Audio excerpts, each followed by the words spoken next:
अस्सलामु अलैकुम वरहमतुल्लाहि वबरकातुहू इन्नल हम्दलिल्लाहि नहमदुहू व नस्तईनुहु व नस्तगफिरुह अम्मा बाद अऊज़ु बिल्लाहि मिनश शैतानिर रजीम बिस्मिल्लाहिर रहमानिर रहीम। जी नाज़रीन, आप देख रहे हैं statements of doctor Zakir Naik in Urdu. नाज़रीन, डॉक्टर ज़ाकिर नाइक हफ़िज़हुल्लाह ताला साहिब के बयानात सुनने के लिए हमारे इस यूट्यूब चैनल को सब्सक्राइब कीजिए। जी नाज़रीन, डॉक्टर ज़ाकिर नाइक हफ़िज़हुल्लाह ताला साहिब से एक शख्स ने सवाल किया, जो कि उसने सवाल अपने पंडित से किया था, लेकिन उसका पंडित उसे जवाब न दे सका। तो डॉक्टर ज़ाकिर नाइक हफ़िज़हुल्लाह ताला साहिब से जब उसने सवाल किया तो डॉक्टर ज़ाकिर नाइक हफ़िज़हुल्लाह ताला साहिब ने बहुत ही कमाल अंदाज में जवाब दिया। जी नाज़रीन, वीडियो मुलाज़ा फरमाएं। अस्सलामु अलैकुम वरहमतुल्लाह। क्वेश्चन है मेरा, क्या ईश्वर से बड़ी इस संसार में कोई सत्ता है? अगर ईश्वर से बड़ी कोई संसार में सत्ता है तो वो ईश्वर ही है, क्योंकि ईश्वर से बड़ी कोई सत्ता है नहीं। ईश्वर का कोई आकार हो सकता है? हाँ जी, क्या ईश्वर का कोई आकार हो सकता है? देखिए, आप सबसे रिक्वेस्ट है जो इस प्रकार के प्रश्न पूछ रहे हैं वो भगवत गीता पढ़िए, श्रीमद् भगवत गीता यथारूप, उसमें सारे प्रश्नों का उत्तर आपको मिलेगा। गीता ज्यादा ऊपर है या वेद ज्यादा ऊपर है? वेदेश सर्वेरहम एव वेद्यो वेदांत कृत वेद वेद। संस्कृत में बोलेंगे तो सिर्फ मुझे समझ आएगा। भगवत गीता में भगवान कह रहे 15 अध्याय के 15 श्लोक में क्या कह रहे हैं कि वेदों के द्वारा तो मुझे ही जाना है, वेदों की रचना मैंने की है, वेदों का संकलन करता मैं ही हूँ, वेदांत भी मैं ही हूँ। तो ईश्वर है ना वेदों की रचना करने वाला? यानी भगवान श्री कृष्ण अपने बारे में बता रहे हैं। तो भगवान श्री कृष्ण से पहले क्या संसार नहीं था? संसार की उत्पत्ति भगवान से हुई, इसलिए भगवान गीता में कह रहे हैं हम सर्वस्य प्रभो भगवान। एक मिनट गुरुजी, और भौतिक जगत का भगवान गीता ने तो 5000 वर्ष पहले कहा है। भगवान उससे पहले जब गीता नहीं थी, ओनली फॉर वेद, वेद का ईशोपनिषद पढ़िए, ईशावास्यविदं सर्वम यत्किंच जगत्याम जगत। 4थे अध्याय में भगवान कृष्ण बोल रहे हैं अर्जुन गुरुजी, गीता से पहले वेद था। मेरे प्रश्न, आपके प्रश्न का उत्तर तो देने दीजिए मुझे। आप कह रहे हो कि भगवत गीता पहले 5000 साल पहले बोली गई। भगवान कृष्ण स्वयं गीता में बोल रहे हैं 4थे अध्याय में, इवम विश्वते योगम प्रोक्तवान हम अव्ययम, मैंने ये दिव्य ज्ञान सूर्य देव विश्वान को दिया 12 करोड़ साल पहले, 5000 साल पहले नहीं। आप बताइए, ये उनके अंदर भगवान कृष्ण ने सूर्य देव विश्वान को दिया, और सबसे पहले भगवान ने दिव्य ज्ञान सृष्टि की प्रारंभ में, जिसका उल्लेख श्रीमद् भागवत में मिलता है, ब्रह्मा जी को दिया। और बताइए, ऐसा नहीं है। ईश्वर ने सृष्टि के आदि काल में मात्र 4 ऋषियों को वेदों का ज्ञान दिया, और भगवान कृष्ण खुद वेद पढ़ करके गीता जैसा अमर ग्रंथ बोलने के काबिल हुए, ऐसा शास्त्र प्रमाण है। शास्त्र में कहीं भी इस प्रकार का वर्णन नहीं है। क्या भगवान दिखा दीजिए पहले। क्या भगवान नहीं, भगवान राममान नहीं थे? उन्होंने तो गीता का अध्ययन नहीं किया, गीता का अध्ययन नहीं किया। गीता का अध्ययन भगवान को करने की आवश्यकता नहीं है, क्योंकि वो भगवान है। गीता का अध्ययन आपको और मुझे करना होगा। क्यों? एक मिनट गुरुजी, भगवान का अर्थ क्या होता है? गीता का अध्ययन भगवान का अर्थ क्या होता है? मुझे करना है। भगवान का अर्थ क्या होता है? एक परिवार के लिए पति भगवान नहीं होता, उसी प्रकार से भग कल्याणार्थक धातु होती जिसके 6 अर्थ निकलते हैं। दर्जा दिया जाता है, सम्मान किया जाता है, इसका मतलब ये नहीं कि वो भगवान है।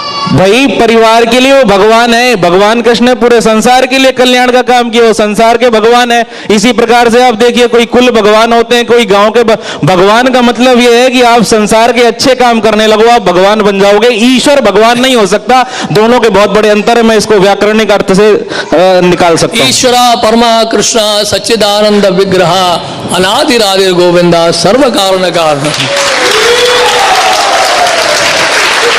परम ईश्वर भगवान श्री कृष्ण है, सच्चिदानंद विग्रह है, सभी कारणों के कारण है, वो अनादि है, उनका कोई आदि नहीं है। ब्रह्मा जी कह रहे हैं ब्रह्म संहिता में, अगर भगवान कृष्ण खुद ईश्वर हैं तो उन्हें ईश्वर की आराधना करने की क्यों आवश्यकता पड़ी? जाना है, आपके बहुत सारे प्रश्न हैं, आप कभी समय लेकर हमारे पास आइएगा, क्योंकि बहुत सारे। मेरा एक ही प्रश्न और है, अगर भगवान कृष्ण खुद ईश्वर हैं तो उन्हें ईश्वर की आराधना करने की आवश्यकता क्यों पड़ी? भगवान कुछ भी कर सकते हैं।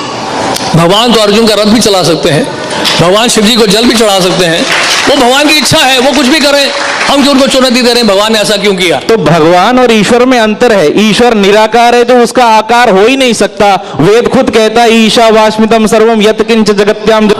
तेन बुंदिता, ईश्वर और गीता खुद कहती है, भीष्म पितामह खुद कहते हैं। ईशावास्यम इदम सर्वम यत्किंचित जगत्याम, जगत का मतलब ये है कि जो भी आप खुद देख रहे हैं, चेत हो, अचेत हो, एनिमेट हो, इनएनिमेट हो, its own and control by the supreme Lord. हाँ, तो वो परमात्मा सुप्रीम पावर है, और जो भी उसके भक्त हैं, वो भगवान कृष्ण हो, भगवान राम हो, जो भी हो, वो सिर्फ और सिर्फ भगवान है। उन्होंने सिर्फ ईश्वर के प्रति जाने के लिए आग्रह मात्र किया है। बुरा मत मानेगा, आप जो सिद्धांत बोल रहे हैं, दर्शन बोल रहे हैं, उसको मायावाद कहते हैं।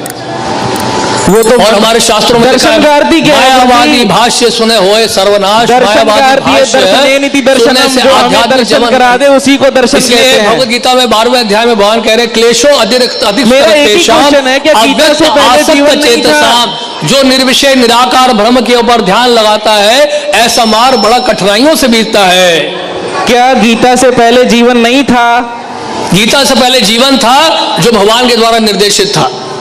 तो अगर हम वो तो वेदों में निर्देशित था, हम गीता के तो इसलिए भगवान बोल रहे हैं गीता में, वेदैश्वर सर्वैरहम् अहम् एव वेद्यो वेदांत कृत वेदवित् एव च अहम्। वेदों की रचना मैंने की है, वेदों का संकलन करता मैं हूं, वेदों के द्वारा मुझे जानना है, वेदांत मैं हूं। ईश्वर का न कभी जन्म होता है, न कभी वो मरता है। भगवान कृष्ण का जन्म हुआ है, इसलिए भगवान गीता के 4वें अध्याय में कह रहे हैं, जन्म से वो ईश्वर नहीं हो सकते, महान पुरुष जन्म कर्म च मे दिव्यम एवं यो वेति तत्वतः त्यक्त्वा देहम पुनर्जन्म नैति मामेति स अर्जुन। भगवान कहते हैं मेरा जन्म और मेरा कर्म दोनों ही दिव्य है। तो भगवान कृष्ण जी का तो जन्म हुआ है, भगवान कृष्ण का तो जन्म हुआ है, जन्म हुआ है। सूर्य देव प्रकट होते हैं, सूर्य देव अप्रकट होते हैं। सूर्य देव का जन्म होता है, देखा आपने? सूर्य अनादिकाल से है। हाँ, तो इसी तरह से भगवान कृष्ण भी अनादिकाल से है।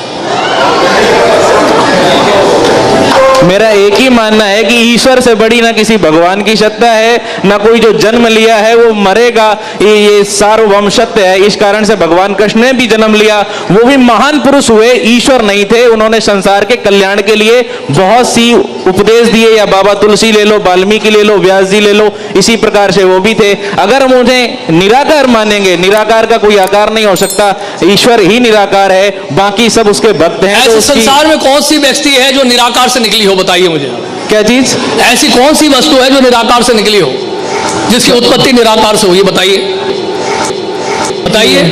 सूर्य जो है, सूर्य का प्रकाश से सूर्य निकला है, या सूर्य देव से सूर्य जो है, सूर्य ग्रह से सूर्य का प्रकाश निकलता है? अगर आप 10 उपनिषद पढ़ेंगे, ये लाइट बल्ब से आ रही है, लाइट से बल्ब निकल रहा है।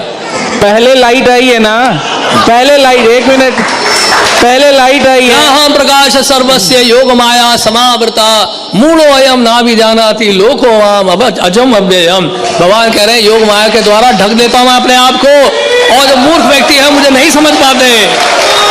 भाई साहब ने कहा कि वो पहली बार ऐसे मजमे में मौजूद है और बहुत खुश है। एक चुटकी में उसके सारे गलत फहमियाँ इस्लाम की दूर हो गया। अल्हम्दुलिल्लाह, अल्लाह ताला आपको हिदायत दे। और उसका सवाल है कि क्या भगवान और अल्लाह एक ही है? इस सवाल के दो रुख हो सकते हैं, दो रुख। आप कॉमर किधर लगाते वो इंपॉर्टेंट है। अल्लाह और भगवान एक है? हाँ एक है, एक ही है, दो तो नहीं है। अगर कहेंगे कि अल्लाह और भगवान यकसा है तो सवाल दूसरा रुख ले लेता है। इसका जवाब अगर आप पूछना चाहते हैं कि अल्लाह और भगवान एक है तो बेशक एक है। अगर आप पूछना चाहते हैं जो अल्लाह और भगवान, जो हिंदू लोग जो भगवान में मानते हैं और मुसलमान जो अल्लाह में मानते हैं वो एक है, तो मेरा जवाब इसमें यह कि अगर आप सही तरीके से हिंदू धर्म की किताबों का मुताला करेंगे और सही तरीके से इस्लाम धर्म की किताब का मुताला करेंगे तो दोनों यकसा है, वही है। लेकिन अगर जो मजहब के धर्म अधिकारी है उनकी बात सुनेंगे, जो किताबों के हवाले से दूर है, किताब के पैगाम से दूर है, तो हो सकता है आपको गलत राय मिलेंगी।